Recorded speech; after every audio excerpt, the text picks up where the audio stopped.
ಚಾಮರಾಜಪೇಟೆ ಜಮೀರ್ ಅಹ್ಮದನ ಗೆದ್ದಂತ ಕ್ಷೇತ್ರದಲ್ಲಿ ನಾನು ಸವಾಲು ಹಾಕ್ತಾ ಇದ್ದೀನಿ.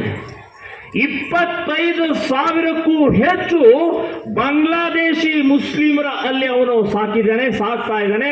ವೋಟರ್ ಲಿಸ್ಟ್ ನಲ್ಲಿ ತಯಾರು ಮಾಡಿದರು. ಈ ರೀತಿ ಅನೇಕ ಬ್ಲಂಡರ್ಗಳನ್ನ ಸನ್ಮಾನ್ಯ ಔರಂಗಜೇಬ್ ಅವರು ಮಾಡಿದ್ದಾರೆ.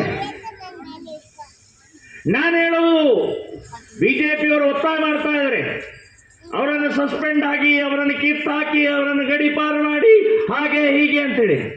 ಗಡೀಪಾರು ಅಥವಾ ಸಸ್ಪೆಂಡು ಅನ್ನೋಕ್ಕಿಂತ ಯಾವುದಾದ್ರೂ ಒಂದು ಆಲದ ಮರಕ್ಕೆ ನೇಣು ಹಾಕಬೇಕು ಅಂತ ನಾನು ಹೇಳ್ತಾ ಇದ್ದೇನೆ. ಜಮೀರ್ ಅಹ್ಮದ್